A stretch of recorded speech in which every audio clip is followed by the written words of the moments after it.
Now for a deadly illusion known as the spike torture. The torture chamber is filled with 26 stainless steel spikes. The spikes are 2 feet long. They're very real and very sharp. Looks like this is going to be a sticky situation.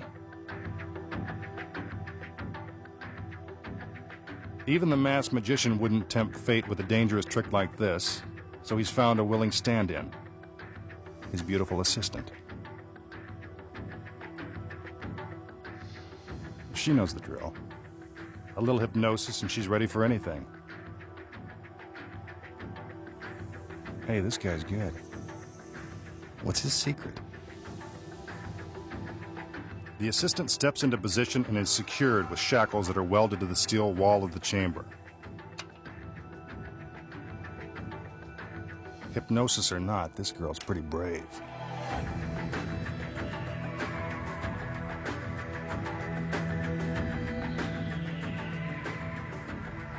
Let's peek through the window. She's still there, still breathing, still beautiful.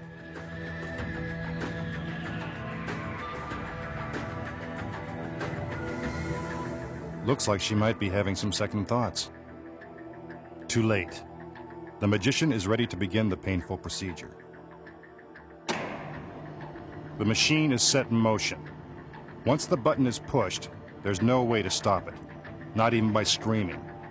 But the screams wouldn't last long because the force of the spikes is enough to cause instant death.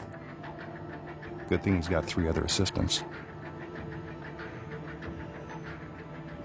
At last, some penetrating television.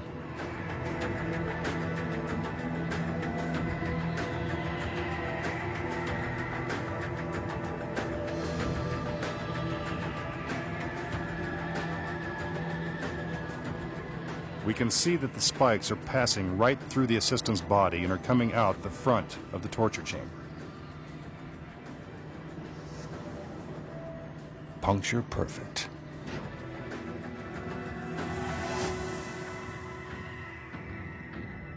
The masked magician has done it again.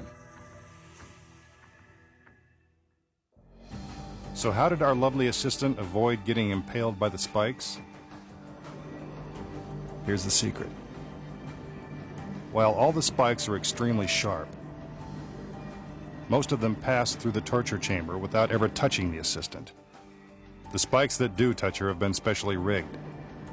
Just as they are about to pierce her body, the sharp steel tips automatically retract into the shafts. The machine has been custom designed for this particular assistant's measurements. The tips have been preset to retract just centimeters from her body. But what keeps the shafts from crushing the assistant? They're not really moving. It's an optical illusion created by the other spikes that are moving around them.